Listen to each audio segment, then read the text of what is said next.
नमस्सर्वेभ्यः। अद्य तिङन्तप्रक्रियायां 47 पाठः। सेप्टेम्बर् मासस्य 7 दिनाङ्कः।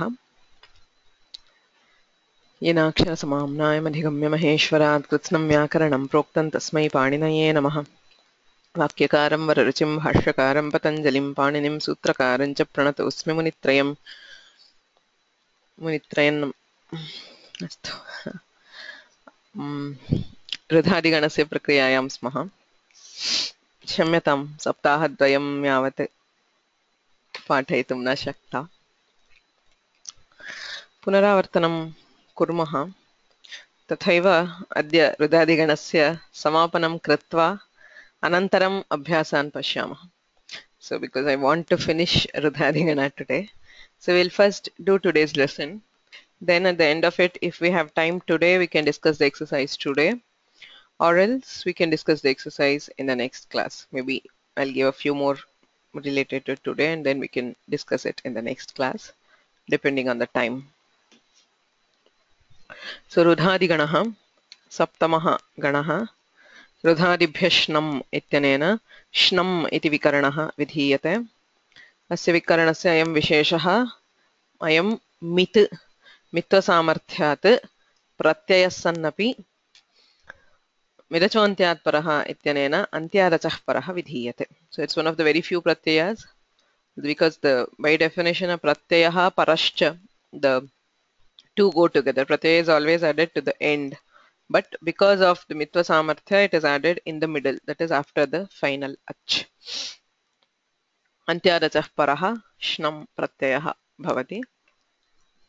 Shnannalopah iti sutramasti. Shnami krite तस्मात् परः धातोः नकारः अस्ति चेत् तस्य लोपः।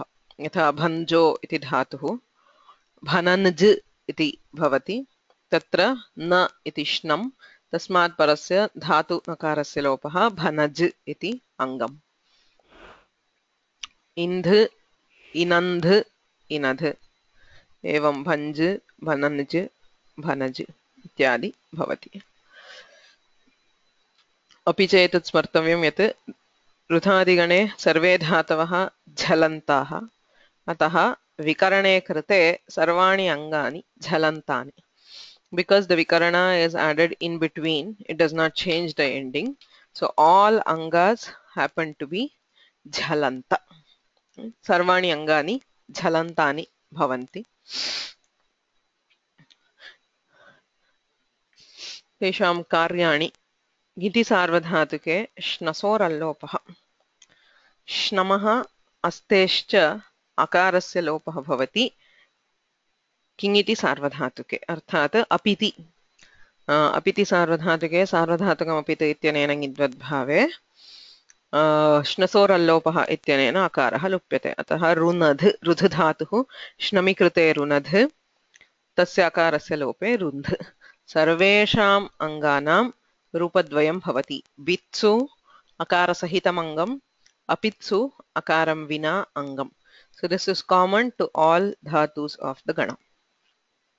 एवं भिनद् भिन्द्। अल्लोपे कृते णत्वं न भवति, एतदपि स्मर्तव्यं। यत्र नत्वस्य निमित्तमस्ति, यथा रुध् धातुः, तत्र अट्कुप्वाङ्नुं व्यवायेपि इत्यनेन णत्वस्य सम्भवः, अतः रुणद्धि रुणत्सि रुणध्मि इति भवति। किन्तु अल्लोपे कृते रुन्ध्, अत्र किं भवति, नष्टापदान्तस्य झलि इत्यनेन अनुस्वारः, अनुस्वारस्य इ परसवर्णः इत्यनेन परसवर्णः। परसवर्णः णत्वसूत्रं प्रति असिद्धः. So णत्वा is अट्कुप्वाङ्नुं व्यवायेपि 842, parasavarna is 8457. So therefore the parasavarna is always asiddha and the natva sutra always sees only the anuswara. Always nashtapadantasya jhali applies to give anuswara. So anuswarah siddhah parasavarnah asiddhah, ataha nakarasya asiddhatvat natvam na bhavati. So rundhah rundhanti iti nakarasyaiva shravanam. किञ्च लङ्लकारे तिपि सिपि इतश्च इत्यनेन इकारलोपे त् स् इति भवति। तत्र हल्याभ्यो दीर्घात् सुतिस्य पृक्तं हल् इत्यनेन तकारस्य सकारस्य च लोपः भवति। सर्वेषां भवति, यथा पूर्वमेव उक्तं सर्वे धातवः झलन्ताः, अतः सर्वत्र तिप्सिपोः लोपः भवति हल्याभ्यो दीर्घात् सुतिस्य पृक्तं हल् इत्यनेन। हुझल्भ्यो हेर्धिः इत्यपि सूत्रमस्ति। झलन्तात् परस्य हेः धि आदेशः भवति लोट्लकारे मध्यमपुरुषे। सेर्ह्यपि च इत्यनेन सि इत्यस्य स्थाने हि, हुझल्भ्यो हेर्धिः इति हि इत्यस्य स्थाने धि। अत्र सर्वेषां धातूनां झलन्तत्वात् सर्वत्र धि इत्येव प्रत्ययः, भिन्धि, छिन्धि, रुन्धि इत्यादि। इदानीं रूपाणि पश्यामः। अन्तिमवर्णस्य आधारेण रूपाणि पश्यामः। यतः रुधादिगणे अङ्गकार्याणि न सन्ति. There are no अंगकार्यास् except this shnasora lopa. The main karyas are all sandhi karyas. So sandhi karya depend on the ending consonant and the consonant in the pratyaya. अतः वर्णस्य आधारेण अङ्गानि पश्यामः। विनच् इति धातुः, विच् धातुः, श्नमि कृते विनच्। पित्सु अजादौ पिति विनच्, विनच्मि, विनचानि, विनचाव, विनचाम इत्यादि। हलादौ तु चोः कुः इत्यनेन कुत्वं भवति। चवर्गान्तानां कवर्गः आदेशः भवति झलि पदान्ते च, अतः विनक्ति, विनक्षि, विनक्तु, अविनक्, अविनग् पदान्ते कुत्वं जष्ट्वं वावसाने इति वैकल्पिकं चर्त्वम्, अविनक्, अविनग् इति। अपित्सु विनच्, तत्र श्नसोरल्लोपः इति अल्लोपे विन् च, अनुस्वारे पवरसवर्णे विञ्च। झलिपरे विङ्क्, चोह्कुः इत्यनेन कुत्वम्। धकारे परे कुत्वं भवति, ततः झलां झषि इत्यनेन जष्ट्वमपि भवति, अतः विङ्ग्। सो विङ्क्तः, विङ्क्थः, विङ्क्थ, विङ्ग्ध्वे, विङ्ग्धि इत्यादीनि रूपाणि।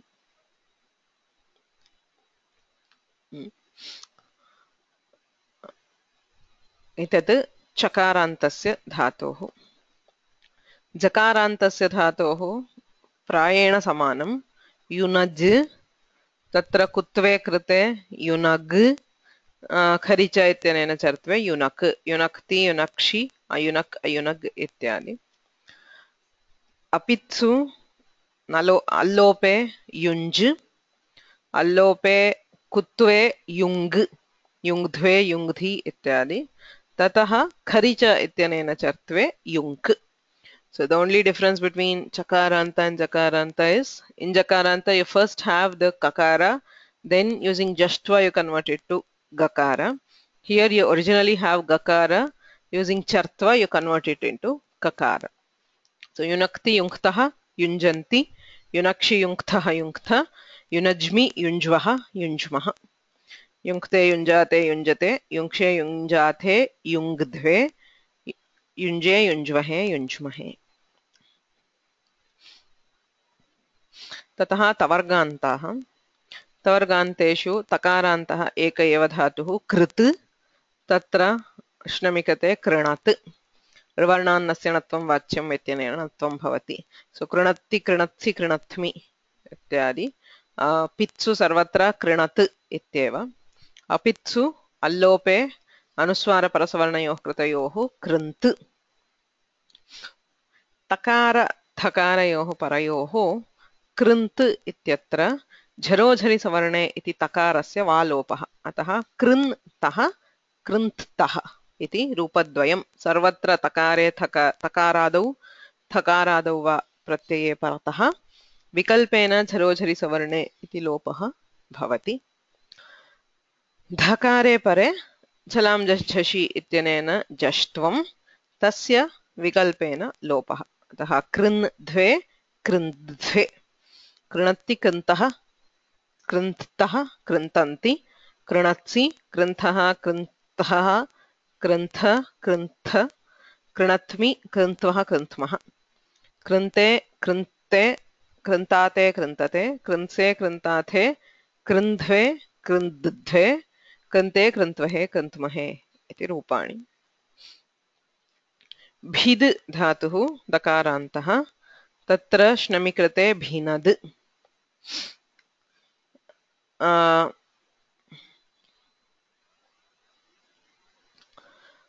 भिनद् भिनदानि भिनदाव भिनदाम भिनद्मि इत्यादि झलादौ परे खरिच इत्यनेन चर्त्वे भिनत्ति भिनत्सि इत्यादीनि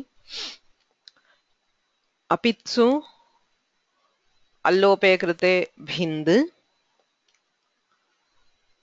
तकार थकारयोः परयोः चर्त्वेन तकारः भिन्त् तस्य वालोपः झरोझरि सवर्णे अतः भिन्तः भिन्तः धकारे परे वा दकारस्य लोपः झरोझरि सवर्णे अतः भिन् द्वे भिन्द्ध्वे इति सकारे परे तु भिन्त्से भिन्त् केवलं खरिच इत्यनेन चर्त्वं झरोझरि सवर्णे इत्यनेन लोपः नास्ति भिनत्ति भिन्तः भिन्तः भिन्दन्ति भिनत्सि भिन्थः भिन्थः भिन्थ भिन्थ भिनद्मि भिन्द्वः भिन्द्मः भिन्ते भिन्ते भिन्दाते भिन्दते भिन्से भिन्दाथे भिन्द्ध्वे भिन्द्ध्वे भिन्दे भिन्द्वहे भिन्द्महे धकारान्तौ धातु तत्र रुध् धातुः श्नमिकृते ऋणध् अत्र एकं विशिष्टं कार्यं स्मर्तव्यं यत्र प्रत्ययः तकारादिः अथवा थकारादिः तत्र झषस्तथोर्धोधः इत्यनेन तकारतकारयोः स्थाने धकारादेशः भवति. So you can see that the pratyayas themselves are changed here. Whichever pratyayas start with takara or thakara, they will be changed to dhakara. इदानीं ऋणध् इति अङ्गं ऋणधानि ऋणधाव ऋणधाम धकारे परे ऋणद् झलां जश् झषि इत्यनेन जस्त्वं ऋणद्धि सकारे परे खरिच इत्यनेन चर्त्वं ऋणत्सि ऋणद्धि ऋणत्सि ऋणध्मि ऋणद्धु ऋणधानि ऋणधाव ऋणधाम इत्यादि अपित्सु श्नसोरल्लोपः इत्यनेन अल्लोपे रुन्ध् धकारादौ प्रत्यये परे तत्र झलां जश्झषि इत्यनेन जष्ट्वेन दकारः तस्य झरोझरि सवर्णे इति वा लोपः अतः रुन्धः रुन्धः रुन्ध रुन्ध इत्यादि सकारे परे तु खरिच इत्यनेन चर्त्वं रुन्त्से रुन्त्स्व सो ऋणद्धि रुन्धः रुन्धन्ति ऋणत्सि रुन्धः रुन्ध ऋणध्मि रुन्ध्वः रुन्ध्मः रुन्धे रुन्धाते रुन्धते रुन्से रुन्धाते रुन्ध्वे रुन्धे रुन्ध्वहे रुन्ध्महे इति रूपाणि एवम् इथ धातोः समानम् अत्र एकः अंशः मया त्यक्तः ज्ञातव्यः point of confusion in quite a few dhatus of this gana. So let's clarify it now. So tipi sipi किं भवति इतश्च इति इकारलोपे कृते हल्ज्ञाभ्यो दीर्घात् सुतिस्य पृक्तं हल् इति अपृक्तस्य तकारस्य सकारस्य वा लोपः भवति सर्वेषु धातुषु इदं कार्यं समानम्. सो परान्ते धातोः जश् भवति झलां जशोन्ते इत्यनेन जश् वर्णः आदेशः भवति. यत्र धातुः चवर्गान्तः तत्र चोः कुः इत्यनेन कुत्वं भवति कुत्वे जष्ट्वे वैकल्पिकं चर्त्वं यथा अविनक् अविनग् अयुनक् अयुनग् इत्यादि. यत्र तवर्गान्ताः धातवः तत्र विशिष्टं कार्यमस्ति तद्विषये ऋत्वं तदपवादाश्च ज्ञातव्याः. ससजुषोरुः इति सूत्रं तु सर्वे जानीमः. परान्तस्य सस्य सजुष् शब्दस्य च रुः स्यात् इति सूत्रार्थः.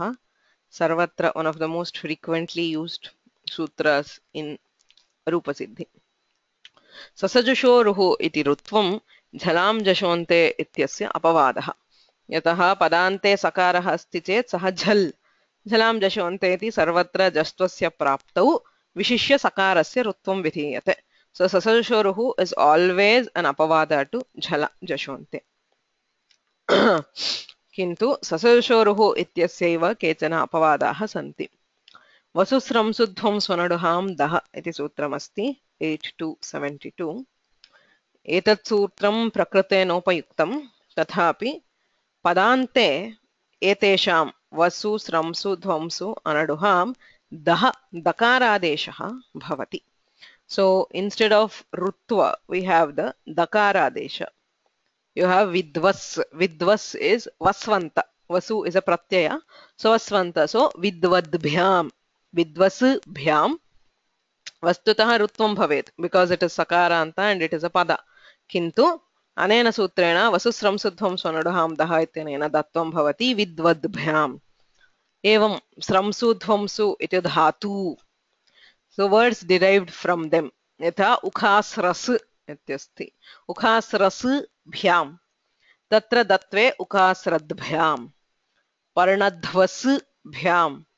Datve parnadhvadbhyam. Anaduh bhyam. Anaduh shabdah hakarantah vrishabhah ityarthah. Tatrapi hakarasya dakare anadudbhyam. So this is a sutra which gives dakara as the adesha. So following this are three sutras which are relevant to the current discussion. So ayam rutvasya apavadah. Agre tipyanastehe iti sutramasti. Tipi saptamekavachanam, anastehe षष्ठ्येकवचनम. सकारान्तस्य इत्यनुवर्तते. You have this from sasajushah, but sajush shabda it does not carry over to the further sutras. So everywhere further on you have only the sakara which gets related. केवलस्य सकारस्य विषये उच्यते. अतः सकारस्य दह इति पूर्वसूत्रात् वसुस्रंसुध्वं स्वनडुहां दह इत्यतः दह इति अनुवर्तते. पदस्य इत्यधिकारः पूर्वत्र सिद्धम्. So पदान्तस्य सकारस्य दह स्यात् तिपि न तु अस्तेः. असुधातुः अपि सकारान्तः, किन्तु तद्वर्जम् असुधातुवर्जम् अन्ये ये सकारान्ताः धातवः यत्र पदान्ते सकारः भवति तत्र दकारादेशः स्यात्. यथा चकास् इति धातुः चकास्ति चकास्तः चकासति इति द्वितीयगणे अस्ति. सो अचकास् तिप् इतश्च इत्यनेन लोपः. हल्ज्ञाभ्यो दीर्घात्सुतिस्य प्रक्तं हल इति तलोपः अचकास्. Okay, so what would we expect? We would expect rutva and visarga according to sasajushoruhu, but tipyanastehe iti sutram sasajushoruhu iti rutvasya apavadah. Atah sakarantasya dhatuhu tipi pare dakaradeshah bhavati. Atah achakad vavasane ityanena vaikalpike chartve achakat. एवमेव अहिनस् इति धातुः अद्य पश्यामः रुधादिगणस्य धातुः सकारान्तः. अतः अहिनस् त हल्ज्ञाभ्यः इत्यनेन तलोपे अहिनस्. तत्र सकारस्य दकारादेशे कृते अहिनद् वैकल्पिके चर्त्वे अहिनत्. सो प्रथम पुरुषे एकवचने अहिनद् अहिनत् इति रूपद्वयम्. अग्रिमं सूत्रमस्ति सिपि धातोरुर्वा. सिपि सप्तम्येकवचनं, धातोः षष्ठ्येकवचनं, रुः प्रथमैकवचनं, वा विकल्पेन रुत्वं भवति. सो पूर्वत्र नित्यं दत्वं विहितं. रुत्वे प्राप्ते सकारान्तस्य धातोः तिपि तिपः लोपे नित्यं रुत्वे प्राप्ते तत्र दकारादेशः विहितः. अत्र तु विकल्पेन रुत्वं विधीयते. सका स इति अनुवर्तते. स एव अधिकारः. पदान्तस्य धातोः सकारस्य ऋतु वा स्यात्. विकल्पेन ऋत्वं भवति. पक्षे जष्ट्वं. यदि ऋत्वं न भवति किं भवति?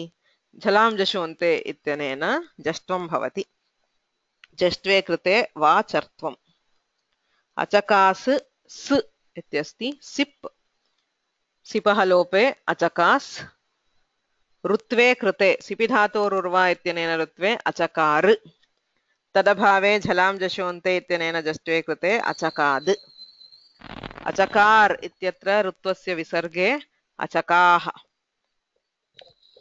जष्ट्वं जष्ट्वस्य वावसाने इत्यनेन चर्त्वे अचकाद् अचकात् इति रूपत्रयं भवति ऋत्वे कृते एकं रूपं जष्ट्वे कृते चर्त्वे रूपद्वयम् एवमेव अहिनस् स् सिपः लोपे ऋत्वे अहिनः जष्ट्वे अहिनद् अहिनत् इति रूपत्रयं भवति अतः यत्र धातुः सकारान्तः तत्र तिपि रूपद्वयं दकारादेशे कृते रूपद्वयम् अहिनत् अहिनद् सिपि विकल्पेन ऋत्वं तदभावे जष्ट्वं तस्य वैकल्पिकं चर्त्वम् इति रूपत्रयम् अहिनः अहिनद् अहिनत् एतद् द्वितीयं yes. So here, shouldn't we not get dakara because it is apavada? So it should be either rutva or dakara because the previous sutra gives dakara. So pakshike, instead of justvam, should it be dakara? But the previous sutra says tipi. Tipi anaste. No. No, tipi no, there was a vastru, that vamsru, damsru, dakara. So this is continuation of the dakara adesha, right? So this is an apavada for the dakara. So which means this that is not otherwise an apavada for dakara because in case of sipa there is no prapti of dakara. Isn't it following the dakara's it is, but is there prapti? Let's assume this sutra is not there. In the absence of sipi dhatu urva, will dakara apply through any of the previous two sutras? Let's go. Let me look at the sutra. The first sutra says Vasusram Sudhvam Svanaduham Daha. Right. Okay. So from that there is no prapti. Okay. Then so Tipyanastehe. No prapti because this is not tip. Okay, because it's sip. Okay. So in either of these cases, it is not an apavada to dakara because there is no prapti of dakara. Okay. You can say there is anuvritti of daha from that, but that's what I thought. It's not required. It's not required because I mean it will be just an additional step because if you say Vaikalpika Rutva is an apavada to Jastva. As soon as you make Rutva optional, it will go back to Jastva. Jastva is always Dakara for Sakara. The way I interpreted was that it is you will get Dakara as an anuvritti. So Rutva is an it's a pakshika. If not, Dakara anuvritti is going to come. So Sipi Dhatoho Daha Rurva. or Rurva. So I thought Kashika said possible. That. Yeah, I mean Kashika says that, the Kaumudi does not say that. But either way, I mean the resultant form is the same. The same. Yeah. Okay. Thanks. Yeah. So there's a question, is this aprapta vibhasha? No, it is not. It is prapta vibhasha because in the absence of this sutra, we would have had sasajushoruhu compulsorily. Sasajushoruhu iti rutve nityam prapte anena sutrena rutvam vikalpyate. So this is prapta vibhasha. Rutva was prapta. It is being optionally prevented. So it's a prapta vibhasha. And as Ramichandanji said, you can either interpret it in two ways. First thing you can, because you are coming with the Rutva, Dattva Prakarana, Vasusram Sudhvam Svanaduham Daha, and then Tipyanastehe, you can bringing Daha by Anuvritti. So if you do that, you will say Parantasya Dhatoho, Ruhu Vasyat, Dakarova. So either Rutva or Dakara is the Adesha. Both of them will be given by this sutra. But that is not required, as in the Siddhanta Kaumudi does not interpret it that way, and it is not required because you are saying Rutva is Vikalpa. If Rutva is prevented, it automatically goes back to Jashtva because the Sasajashoruhu is originally an Apavada to Jashtva. So Kaumudi very clearly says pakshe jashtvam. Either way, we end up with three forms. If we are doing dattva or we are doing jashtva, rupatrayam bhavati. Sipi rupatrayam, tipi rupadvayam. Okay. Next, agrimam sutram asti dascha दह इति षष्ठी सिपि धातोः रुः वा इति सर्वम् अनुवर्तते पदस्य इत्यधिकारः पदान्तस्य धातोः दस्य so this removes the sakara and brings in the dakara so dakarantasya dhatuh if the dhatu is dakaranta tatrapi rutvam vikalpena vidhiyate this is aprapta vibhasha because in the absence of this sutra there would not be any rutva for a dakaranta dhatu so asya sutrasya abhave dakarantasya dhatoh rutvasya praptihi nasti atah इयम् अप्राप्तविभाषा पदान्तस्य धातोः दस्य रुः वा स्यात् ऋत्वं विकल्पेन भवति पक्षे जष्ट्वम् is not required. I'm sorry, I copied it from the previous slide. So there is vachartvam. So you have abhinad s. So abhinad ityasti. Tatra rutve krite abhinar tadabhave abhinad. So abhinah abhinad abhinat iti rupatrayam bhavati sipi so in tip originally we have the two forms abhinad abhinat the vaikalpika chartva sipi rupatrayam bhavati so this is for dakaranta also if you have the runadh jashtve krite runadh you have jalam jashante and you have runadh tatra vikalpena rutvam bhavati अतः तत्रापि अरुणः अरुणत् अरुणद् इति रूपत्रयं भवति okay so everywhere for the tavarganta dhatus ये धातवः तवर्गान्ताः तेषां सिपि रूपत्रयं भवति अभिनः अभिनत् अभिनद् अच्छिनः अच्छिनत् अच्छिनद् अरुणः अरुणत् अरुणद् etc okay so I had missed this sutra earlier because I mean yeah I myself was confused because I mean Pushpa Dikshit does not mention in that prakarana of Rudhadigana and then yes I didn't look it up properly so yes I'm still like didn't follow you very well on that jashtvam for the previous sutras sipi dhato rudva I don't understand how that justva is justified. Could you just explain that once more? See, sipi dhato rurva says sipi pare dhatoho ruhu vikalpena bhavati. Okay. So it says the rutva is vikalpa for a sakaranta dhatu when followed by sip. Okay. So we do rutva vikalpa. What happens when there is no rutva? As a question. What is the original sutra is Jhalam Jashonte. As we said, Sasajushoruhu is an apavada to Jhalam Jashonte. It overrules Jashtva because it's an apavada. Oh, so I was thinking of this as apavada to Sasajushoruhu, but this is not. Then it would actually still be an apavada to Jashonte. Yes. So Sasajushoruhu was a compulsory apavada. This sutra says Rutva is optional. So wherever something is made optional, what do? You go back to the original. So what was originally applicable is Jashtva. So if we apply Jashtva, we get Dakara for Sakara. Oh, okay. Well, so okay, that's something new then. Okay, because I was really sold on it was from the other sutras, so that. Yes. So the other way, as Ravichandanji pointed out, some Vyakaranas they bring in the daha from the previous sutra also. So then the same sutra will have to do two things. So va ruhu daha. So it should optionally give rutva and also dakara. So in this case, the final resultant is the same. But it is just, I mean, you are bringing in anuvratti when it is not required for the sutra. So the commentators like Kashika and Pattamavritti and all this that bring that in are not seen as clearly as Dikshita is seeing it. Yes, so it's not required. Or for the Manda Buddhi, it's easy to understand Anuvritti and Apavada.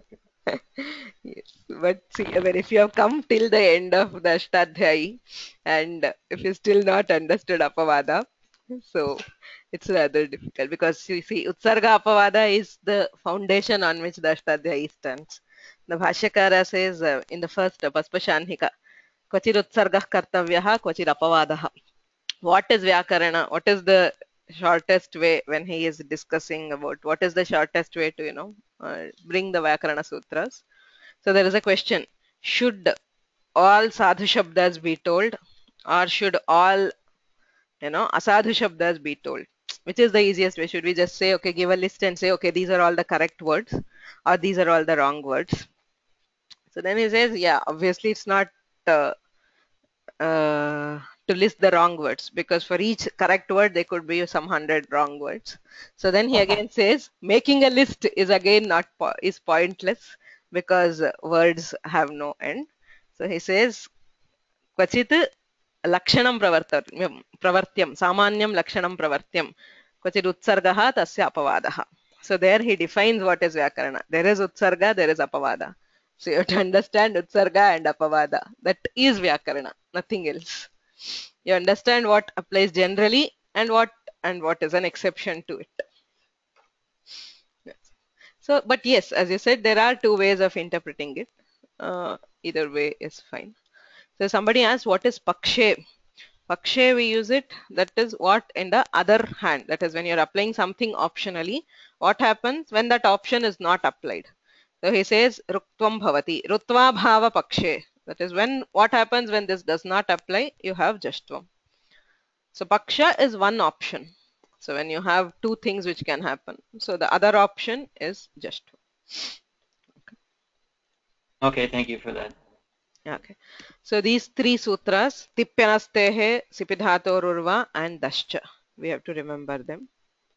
So Agre Saramaha, we will go ahead. We still have some 5 or 6 dhatus in the Gana. So we did Tavarganta, we did Chavarganta. So next, Sha, Sa, Ha, there are 3, that is, I think only 4 dhatus. 2 Shakarantas, 1 Sakaranta and 1 Hakaranta dhatu. Shakarantam dhatudvayam asti. So Tadapurvamekah Prashnaha. So all this applies only to Lang Lakara. Yes, only to the tip and sip of Lang Lakara. It's only there that we have all this. Okay. So you have Pishu, Pishu dhatuhu, Tatra Shnami Krate Pinashu, Shishu dhatuhu, Shinashu. So you have 2 angas which end in Shakara. Tatra ekam nutanam sutram. It's a sandhi again, not specific to dhatu. Shadhoho kaha si. Shadhoho shashti dvivachanam. Kaha prathamaikavachanam. Si saptamekavachanam. Shakara dhakarayoho sakare pare kakaraha adeshaha syat. So very, very simple sutra. You just have 3 words. There is no anuvritti, just the purvatra siddham. So shakara dhakarayoho sakare pare kakaraha adeshaha syat. So pinashu si, shakarasya kakara adeshe pinak si, adesha pratyayoho ityanena shatve pinakshi. For dhakara ledh si, lih dhatuhu tatra datve krite. So this should be lek si. So there is a typing error in my slide.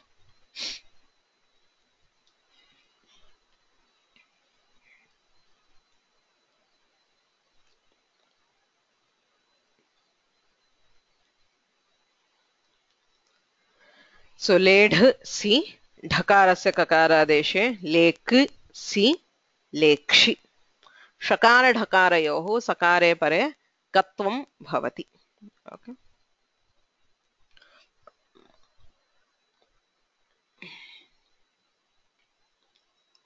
So idanim shakarantanam kim karyam bhavati. Apiti allopaha. You have the usual. Pinash, shnasor allopaha ityanena allope, pin sh, naschapadantasya jhali ityanena anusware, pimsh.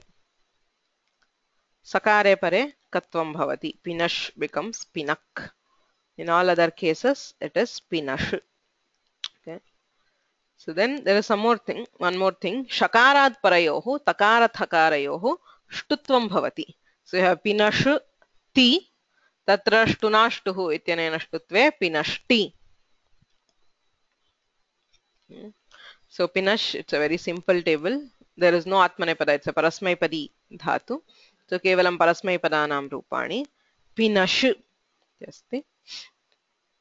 So pinashti, pinashmi, pinashtu, pinashani, pinashava, pinashama, apinasham. Then apitsu, pimsh bhavati, pimshanti, pimshvaha, pimshmaha, pimshantu, apimshan, apimshva, apimshma, pimshyat, pimshyatam, pimshyuh. So these you have takara and thakara. So you have pimsh and shtutva. So you have takara or thakara. So pimshtaha, pimshtaha, pimshtha, pimshtat, pimshtam, pimshtam, pimshta, apimshtam, apimshtam, apimshta. Okay. So atrapi shtutvam bhavati, pinashti, pinashtu. I did not indicate it separately. So sakare pare, pinash, si, shadhoh kasi ityanena kutve, pinakshi rupam. So there are three things in red. So something shall. So how pare? What happens when it is dhi? So pishil peshane iti dhatuhu. Likarasya upadeshe jananasika ityanena samya lopaha. Lot lakaraha. Lot cha. Tatra sip. Rudhadibhyashnam iti shnam. Sierhya picha ityanena hihi. Hujalbhyo herdhihi ityanena dhitvam. Pinash dhi. Shnasor ityanena allopaha. Pinish dhi. Naschavadantasya jali iti anuswaraha. Pimsh dhi. Shtunashtuhu ityanena shtutvam. Pinsh, sorry, this should be anuswara. Pimsh dhi.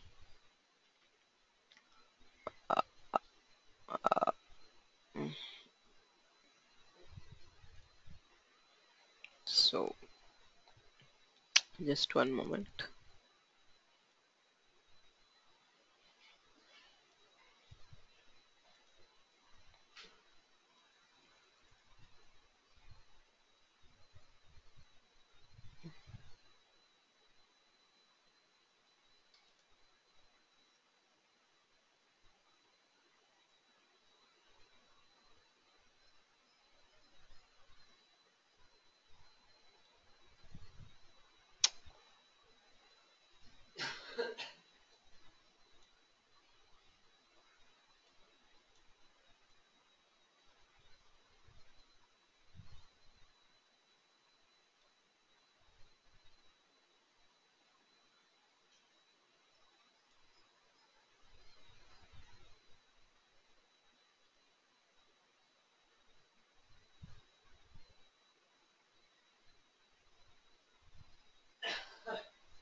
Okay. So nashchapadantasya jali iti anuswaraha.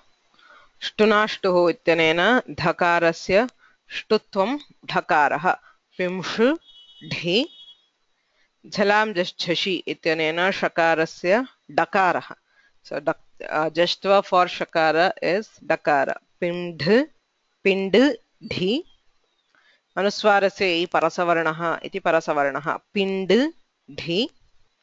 झरो झरि सवर्णे इति वा डलोपः डलोपे कृते पिण्ढि तदभावे पिण्ढि पिण्ढि पिण्ढि. So there is no new sutra but just a series of sandhis that we have to apply. We did this in one exercise long back, but just recalling it. So kim bhavati pimsh dhi. So dhakarasya shtutvam, atra shakarasya jashtvam, अनुस्वारस्य परसवर्णः झरोझरि सवर्णे इति वा लोपः. सो पिण्ढि पिण्ढि इति रूपद्वयम्. सो तिपि सिपि किं भवति? पिश्ल.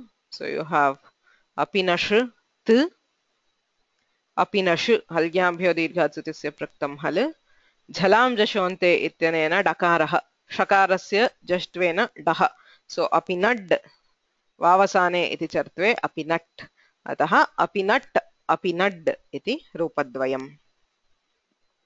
So let's go back to the slide. So पिनष्टि पिंष्टः पिंशन्ति पिनक्षि पिंष्ठः पिंष्ठ पिनश्मि पिंश्वः पिंश्मः पिनष्टु पिंष्टात् पिंष्टां पिंशन्तु पिण्ढि पिण्ढि पिंष्टात् पिंष्टं पिंष्ट पिनशाणि. तत्र you have shakara and therefore rashabhyam atkupvangyam vyavayepi ityanena natvam bhavati. Pinashani pinashava pinashama. Apinat apinad apimshtam apimshan apinat apinad apimshtam apimshta apinasham apimshva apimshma. Pimshyat pimshyatam pimshyuh pimshyah pimshyatam pimshyata pimshyam pimshyava pimshyama. Okay. So Pishudhatu, there is not much. You have one case Pinashu, in one case Pimshu. So there is Katva when followed by Sakara and Shtutva in some case. Okay.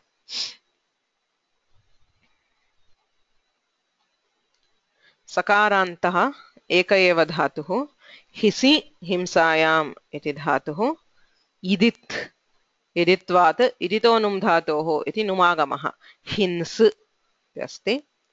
रुदादिभ्यः श्नम् इत्यनेन श्नं हीनन्स्. श्नान्नलोपः इत्यनेन नकारस्य लोपे हीनस्. हिनस् इति अङ्गम्. अपिति अल्लोपे कृते हिंस्. So you have hinas and you have hims. So hinas hins नश्चापदान्तस्य झलि इत्यनेन अनुस्वारे हिंस्. Okay. So this is very simple. So you have hinas in all nakaras. There is no sandhi which happens.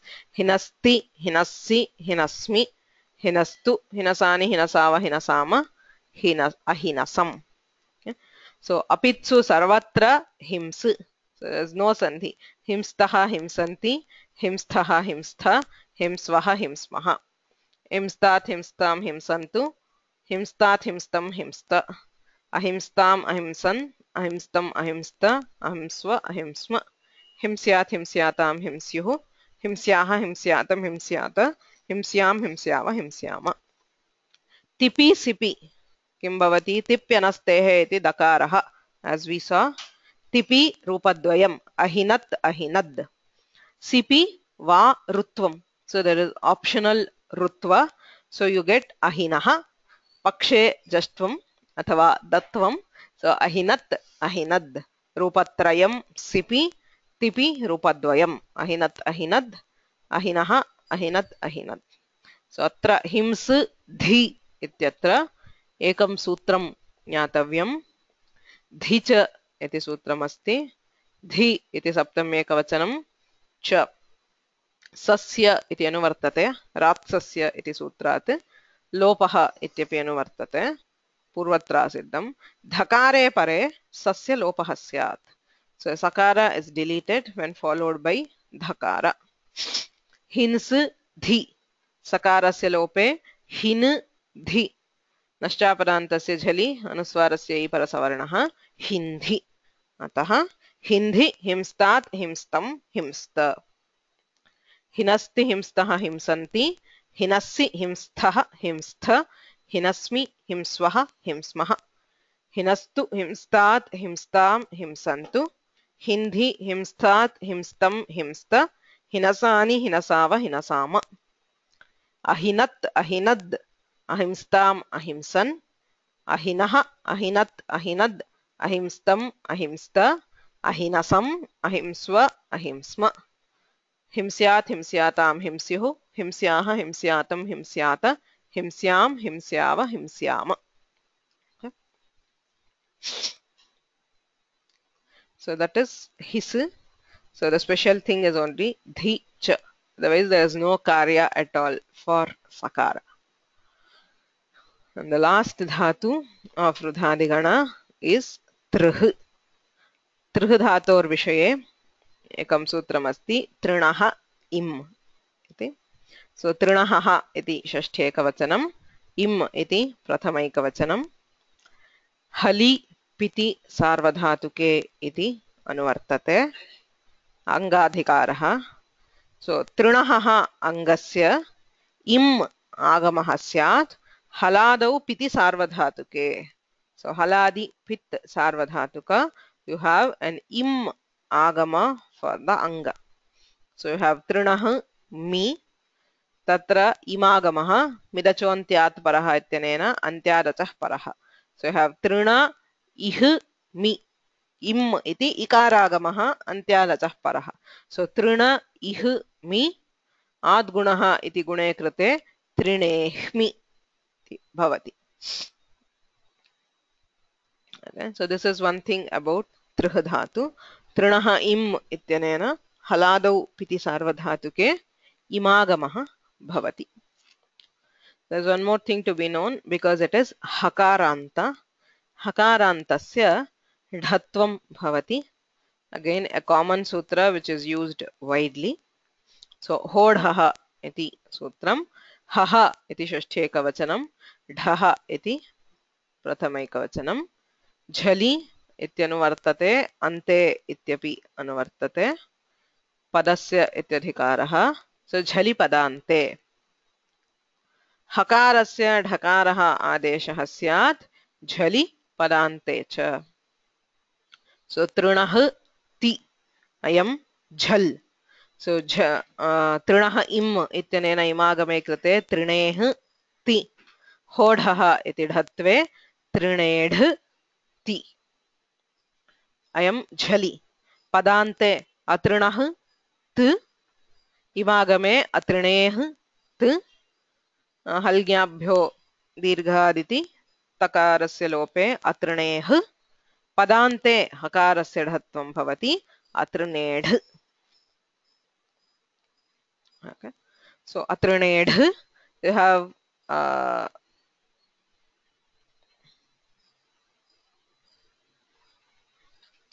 so अतृणेट अतृणेड इति रूपद्वयं भवति.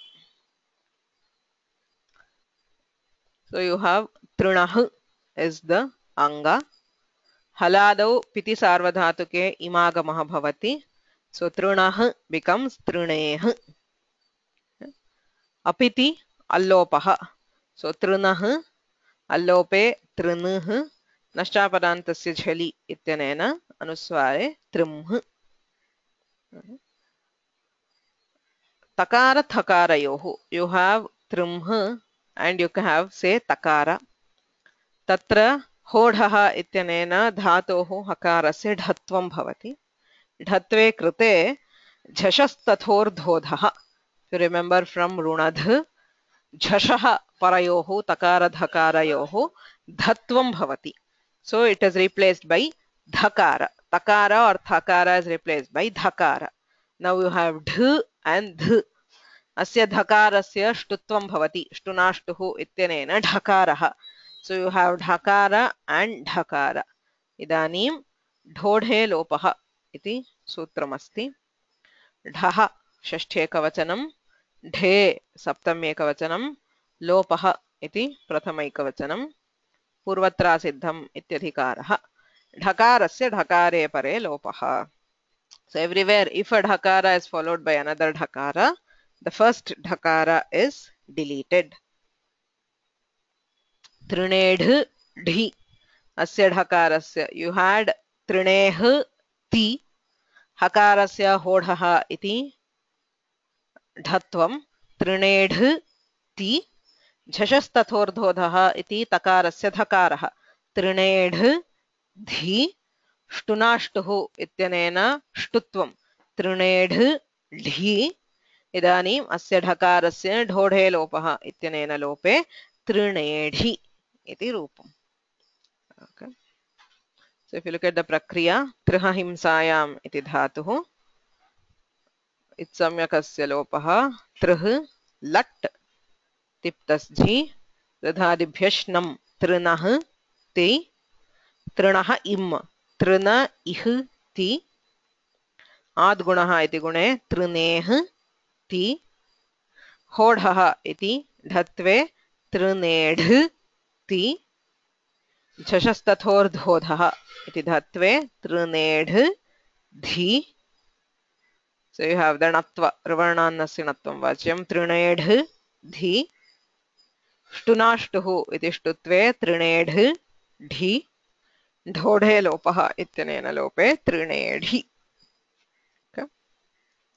So if you look at trinah, so you have the haladi pratyaya. Haladau upiti sarvadhatuke imagamaha. So trinedhi, as we saw, trinekshi. You have trineh si, shadhoh kasi ityanena katvam. Trinek si, shatvam adesha pratyayoho trinekshi, trinehmi, trinedhu. Like trinedhi, you have trinedhu. Dhatvam, dhatvam, shtutvam, dhalopah. So common. So atrinet, atrined, atrapi, atrinet, atrined. Piti. So ajadau piti, trinah, trinahani, trinahava, trinahama, atrinaham. Apitsu, trimh, naka akarasya, shnasorallopah itinena lope. You have trin, नश्चापदान्तस्य झलि इत्यनेन अनुस्वारे तृम्ह. सो तृम्हन्ति, तृम्ह्वः, तृम्ह्मः, तृम्हन्तु, अतृम्हन्, अतृम्ह्व, अतृम्ह, तृम्ह्यात्, तृम्ह्यातां, तृम्ह्युः इत्यादि. So wherever you have takara and thakara, you have trindh. So you have trimh, hodhah iti dhatvam, takarasya jashasthathodhodhah iti jashtvam, shtunashtuh iti shtutvam, ढोढे लोपः. So you have trindh, trindhah, trindhah, trindha, trindhat, trindham, trindhi, trindhat इत्यादि. So trinedhi, trindhah, trindhanti, trinekshi, trindhah, trindha, trinehmi, trimhvah, trimhmah. So I didn't put these three separately. It's actually for these three. Trinedhu, trindhat, trindham, trimhantu, trinedhi, trindhi, trindhat, trindham, trindha, trinahani, trinahava, trinahama. So here you have atrinet, atrined, atrindham, atrimhan, atrinet, atrined, atrindham, atrindha, atrinaham, atrimhva, atrimhma. Trimhyat, trimhyatam, trimhyuh, trimhyaha, trimhyatam, trimhyata, trimhyam, trimhyava, trimhyama. So anena rudhadiganasya prakriya samapta. Prashnas santi?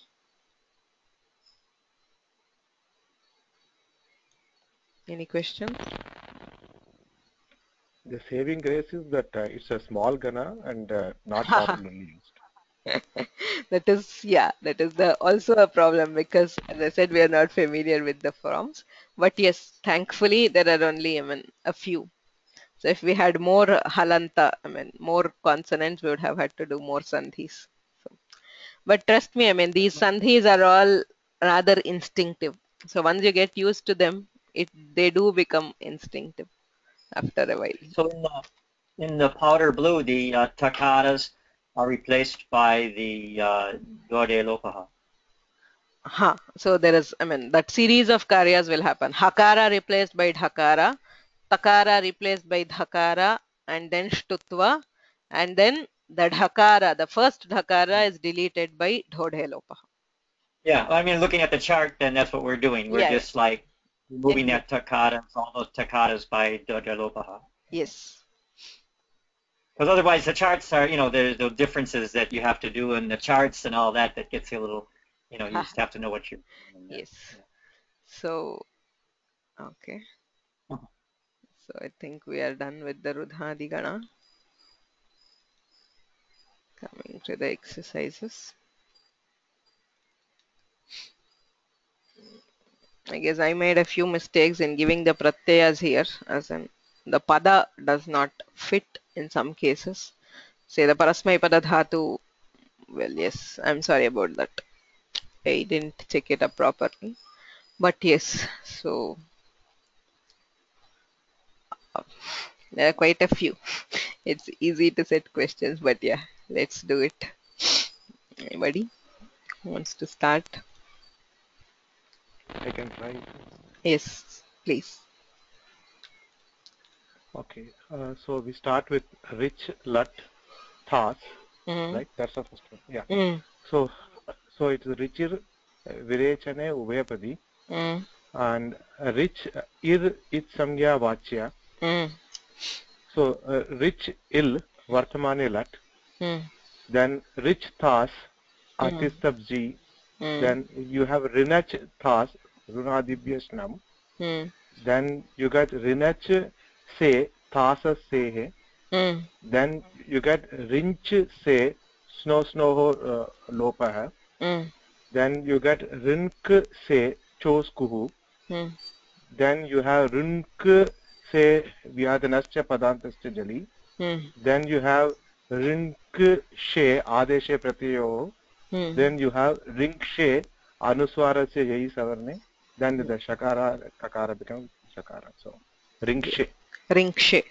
So let's just Rinkshe. have this. This is easier. So you have thas is this. So rink se, rinkshe. Right? So what are we doing? You have rinach se, shnasor allopaha iti allopaha. So you get rin ch, choh kuhu ityanena kutvam, rinuk, anuswaraha parasavaranaha, rink se, thasa se iti se, rinkshe. Okay. So the next one also, Ravichandra, you can try that.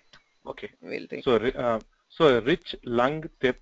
So rich virechane ubhayapadi. Same thing. Rich. That's all. You can start with the lung lakara. You have okay. Okay. rinach. So yeah, rinach. First rich with L with lung lung ringshu udata lavastayam. You do that agama. Then you do arich plus tip tistabji. Then you did arinach plus tip runadipyashnam. Then you do arinach plus it upadesha acharyanaka it samgya. So itascha you lose that ikara. So you get arinach. Why upadesha acharyanaka? No, that's for the pakara. Tip. Halantyam. Halant. Yeah. So then itascha you lose that ikara of the takara. Then arinach haldyabhyo dirgat suktis apriktam hal. So you lose the takara. Then you get arinak chos kuhu. Then you get arinag jalam jashante. Then you get back arinak vavasane. So you have arinag or arinak. So arinag. Right? So you have rinach ti. Itascha iti ikara lopaha, arinach t, halgyabhyo dirghatsutesya praktam hal. So you have arinach, choh kuhu iti kutve arinak, jashtvam arinag vavasane. So you have arinag. Okay. So next one, touch. Should I continue? No, I'll ask somebody else. Yes. Thank you. Yeah. Himanshu. Thanks. Yeah. Ravichandran, you could have done it, but anyway. Oh, no, Touch. I mean, it's just. Touch is tanchu sankochane. Touch. Touch. Then. Oh, what did I do here? Touch. Okay, so tanch lot. Okay, tanch la. उपदेशे अनुनासिक इत हलन्त्यम तस्य लोपः तंच SIP SIP तस जी तंच स्ति हलन्त्यम तस्य लोपः then ta na च C रुदादिभ्याम श्नम then the lope of na so ta na ch see, or maybe sta na cha dhi, say here picture, tana cha hi, tana cha hi, then hal, that one which makes he to dhi, Hujhalbhyo tana herdhi. cha hujhalbhyo herdhi, sorry.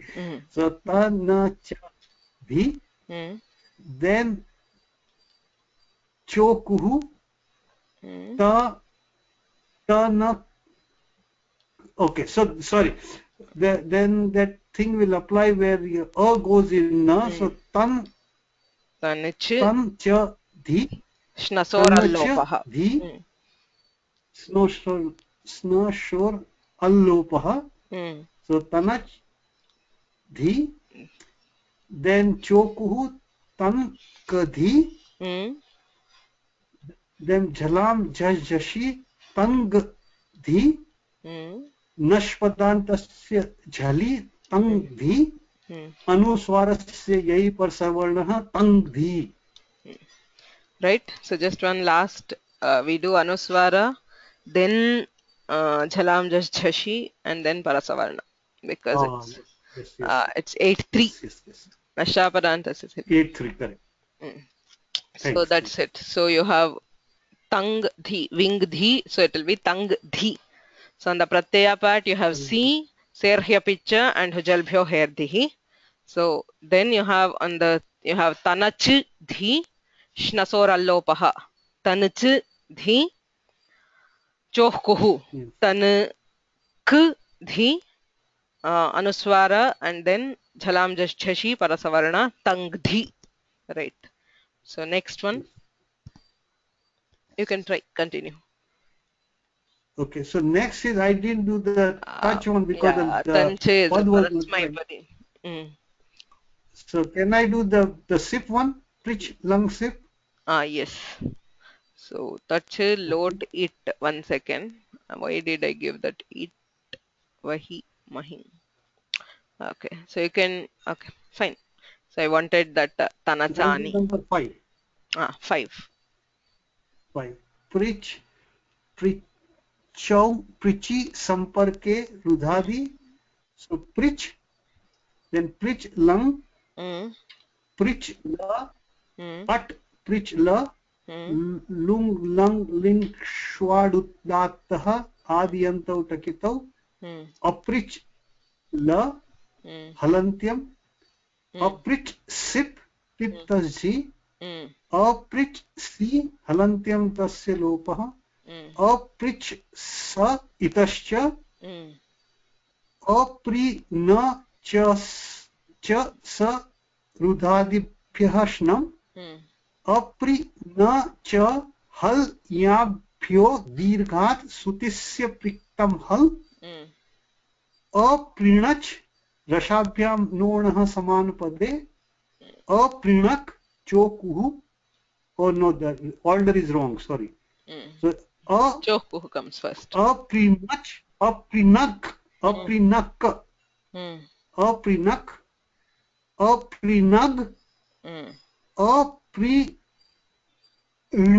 aprinag, then finally aprinak.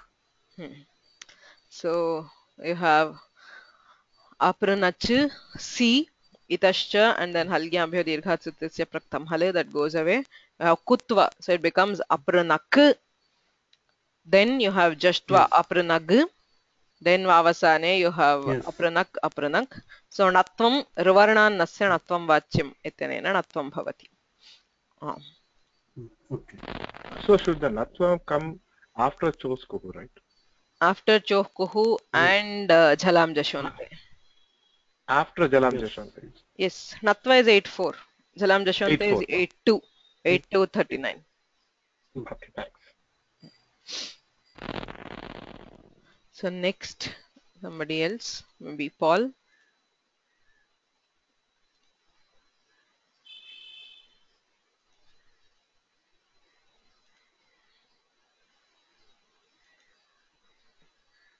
Paul? So we have, number 4, right? Number 6. Prichil at it. We're skipping. 4 was, yeah, because the tach dhatu is actually only atma, parasmaipadi, so it will not get it. It's not an atmanepadi. So Just skip it, huh? yes. Okay. So we have prich, lut with it. Is priti And, ubhayapadi? I didn't check. I should have the. It is Parasmapadi. It is Udaya- Parasmapadi. Dhatu says Parasmapadi. I written it as a question mark.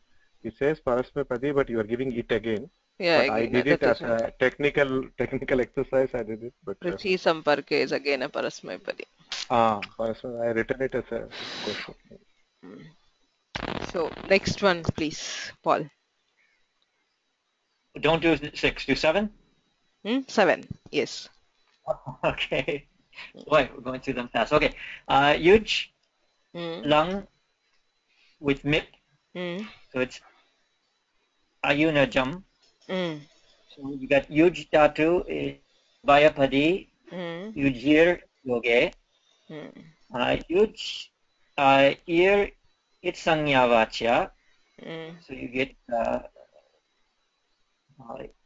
tasya and yuj lung, jatane lung, yuj la upadeshana jasika it halantyam tasya lopaha, yuj la lunglangar shvadataha adyantau tagitau halantyam tasya lopaha, ayuj mip tiptasti siptasta mit pasmastha tamja tasatam dvamid bahing mahing. Ayud mip is rudadi bhyashnam vidachontyat paraha halantyam tasya lopaha. Sorry, ayud mi, yeah, lashakwatadite halantyam, and then halantyam for the mip also pakara it's sangya tasya lopaha. So you have ayunajam. Ayunaj me. So how did you get ayunaj? You have ayunaj me. Oh, I'm sorry. Tasas tamipam tan tamaha. So me is replaced by Tas tamipam tan tamaha. Ayunaj ayunajam. Next. Yeah, I have that here. I was just going to read it, but the way I have it written, that I see the result before I'm reading it. So, okay. So then it's bunj, lord, tip, manak tu. So it's manak tu. Bunj, rudadi gana parasmaipadi. Banjo, amardane. Banj, upadesha jasika it, okara tasya lopaha. Banj, lot, lotcha. Banj, la, upadesha janasika it, halantyam tasya lopaha. Banj, tip, tashi sip tastamit pasmastha tamja tasa tam dvamid bahing. Banj plus shnam plus tip. Midachon yaparaha. Banad ti. Lashakwatadite, halantyam, and halantyam pakara itsangya tasya lopaha. Banan ti. Shnas lopaha. Shnan nalopaha. Nakara lopaha. Banad tu. Eruhu. Ukara adeshe banak tu chokuhu iti jashtvam kutvam, sorry, iti kutvam, and banak tu karicha third way. You don't need karicha. Oh yeah, you need, yeah, bhanag tu and then karicha to give bhanak tu. Right. So you have bhanaj tu eroho iti tipaha tu. So bhanaj tu chohkuho iti kutve bhanag tu kharicha iti chartve bhanaktu. Bhanaktu bhanktad bhanktam bhanjantu. Okay. Thanks, Paul. Next. Okay. Anybody else? Rao Mohoday. Yeah. Can you hear me? Yes. Okay. Next is Bhuj, Lan, Tha. It's an apit. I'm not going to go through all the sutras like the others. Just I'll shortcut it because I lost my homework. I'm trying to do it No problem. just from memory. Okay. Bhuj, Bhunaj, Bhunaj plus Tha, and Chohkuhu, Bhunag, Tha, and then Kharicha, Bhunak, Tha, and next Nascha Padanscha Jali, and It then will do the allopa, shnasor allopaha. Nasor Allopaha, Bhanj. Finally, it's a Bhankta, Bhankta. Ta. So you have on the pratyaya part, tasthasthamipam tantan tamaha. So tha is replaced by ta. Okay, ta. So you have bhunaj, abhunaj, ta. Shnasor allopaha, abhunj, ta. Chohkuhu, abhung, ta. Kharicha iti chartve, abhunkta. Yes. Next one. Next, Anj, Lo. Actually, should it be Parasmepadi? Which one? It is this one, Anj. Anja is again. I thought I looked at it. Oh shit. Okay, just 1 second. So in Parasmepada there is, you can do the dhi.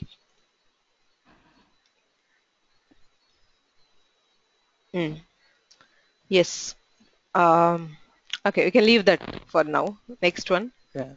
Wij, Wij, Lan, Tip, Wij, Vinaj, plus T, because it has T, and Vinag, Vinag, and then it can be Vinag, Vinag finally. I'm not going to tell all the sutras.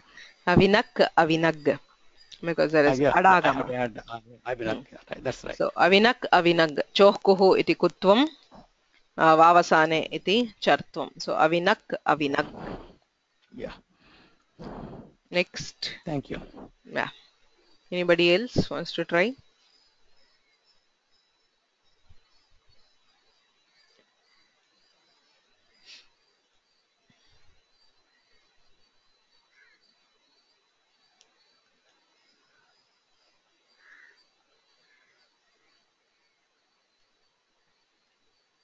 Saragopan Mahodaya.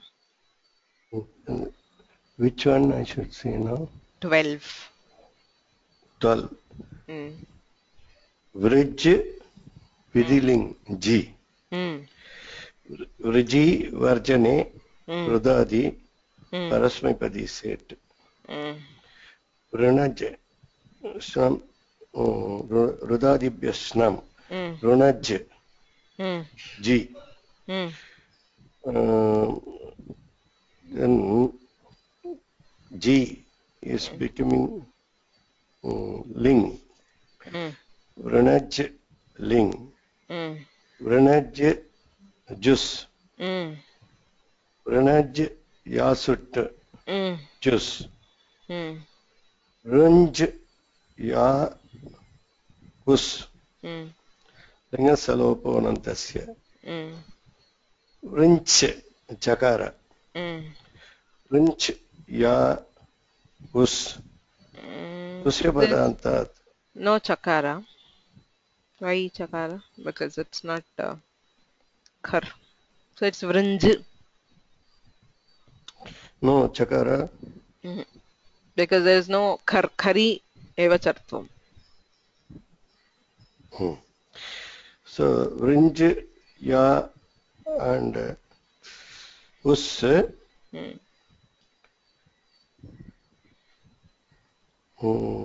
Jusicha. So vrinj yus. Rinj. Sorry, not usya padantat. I mean, yeah, usya padantat. Yeah, yuhu. iti uhu. So Vrinchuhu. vrinjyuhu. So the pratyaya part, there is jher jus, yasut parasmay pareshu dhatong icha. So yas us, lingasalopon anantyasya, ya us, usya padantat, yus. And then rutva visarga, so you have yuhu as the pratyaya. So vrinaj yuhu, shnasorallopaha, vrinaj yuhu, anuswaraha parasavarnaha, vrinjyuhu. Next. Next is krit, lat and sip. Kriti chedane, rudadi set parasmipadi, akarmaka. Kriti dirgayi, snam kranat si. No change, kranat si. Krinatsi. So there's nothing. So next one. Shouldn't we get nakara, natvam? Natvam, yeah. Krinat. So ravarnan nasya natvam vachyam. It becomes krinat si. Krinatsi. Sorry. No problem. So anybody else want to try?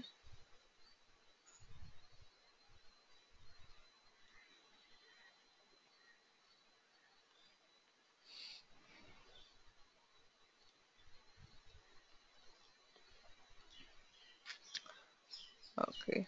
We will at least finish the krit. Yes, Paul, you want to do again?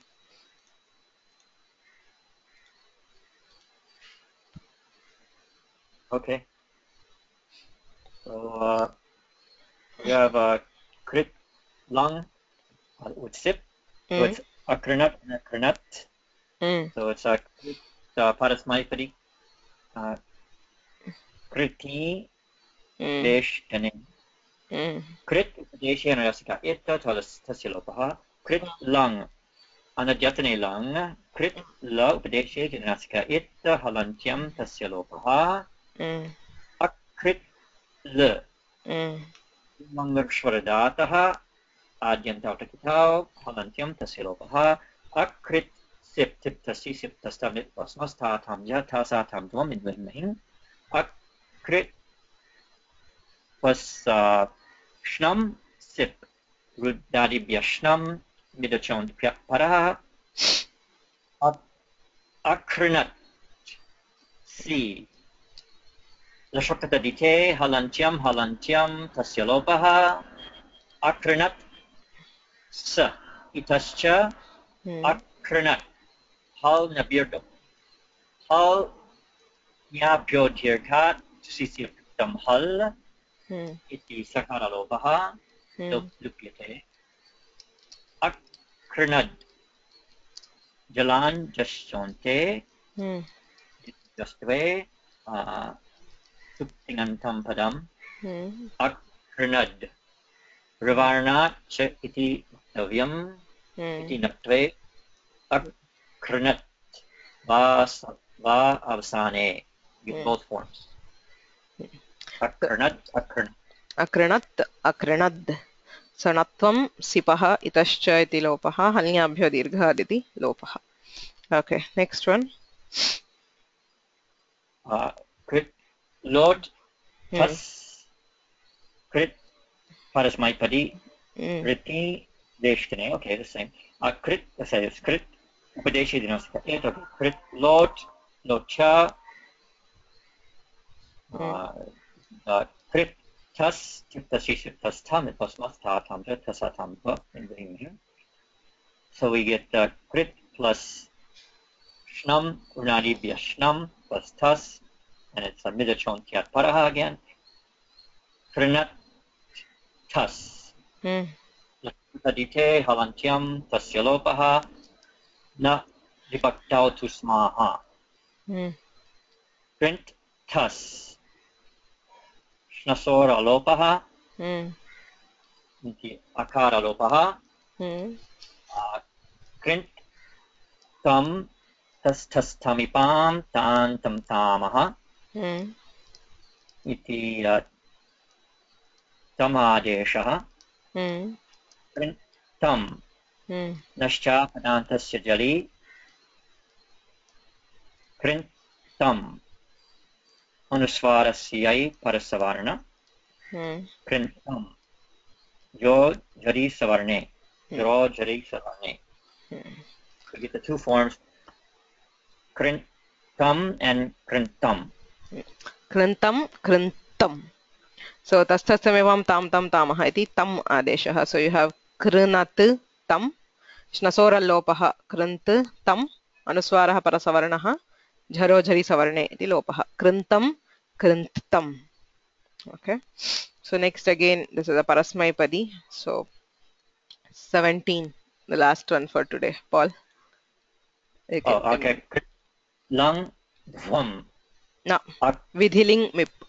So lang dhvam, as I said, it's again a parasmaipadi. So let's skip that. Oh. Okay. So then krit vidhiling mip. Krintyam. Krintyam. Krit. Kriti. Okay, we did all that, and the Upadesha Naska. And then ling. Vidya mantranadishta samprashna prarthaneshu ling. Krit la Upadesha Janaska eta halantyam tasya lopaha. Krit mit tiptasi siptasam nipasastha tamja tasa tamdam nidbhing. Krit plus shnam plus mip. Udadi bhyashnam mirachontya paraha. Krinat ni Vashakatadite halantyam tasya lopaha. Krint mi shnasora lopaha iti akara lope. Krint yasmi yasut parasmai padeshu udatah nitya halantyam tasya lopaha. Krint yasma itascha iti ikara lopaha. Krint yam ling salopo anantasya iti sakara lope. Krintyam nischa padantasya jali krintyam anuswarasya parasavarna. Did you do? How did the me become Did you mention that step? Sorry. Yam. We get yam with I had ya. I had yas. I don't think we did amipurvam and all we need to do. Yas me. So to the letter tastamipam tam tam ta amaha. So me is replaced by So you have ya and then amipurvaha becomes yam. Oh, okay. So it is me, right? So okay, but anyway, so for the dhatu part. So krintyam. Yeah, I came out with the same result, but actually not the right path. Yes, so yam ityatra mip yasut parasmai padeshu dhatu gincha yas mi ningasalopo anantyasya ya mi tastamipam tam tam tamaha ya amipurvaha yam. So you have krinat yam shnasor allopaha krinat yam nashchapadantasya jhali anuswarasya parasavarnaha krintyam. Okay, so we'll stop here. We'll discuss the rest in the next class. So can I hope that those who did not do this or could not do this for 3 weeks can do this in the next week? Anyway, Ravichandranji, is there anything else which is... Yeah, 24 and 29 with is Atmanepada. Vinte, right. So I'll put up the correct the I mean there are I think 5, so I'll just remove it so it makes it 25, and I'll put this up again. So please try to work it out, and in the next week we'll start with Juhotyadigana. येन अक्षरसमाम्नायम् अधिगम्य महेश्वरात् कृत्स्नं व्याकरणं प्रोक्तं तस्मै पाणिनये नमः. वाक्यकारं वररुचिं भाष्यकारं पतञ्जलिं पाणिनिं सूत्रकारं च प्रणतोऽस्मि मुनित्रयम्.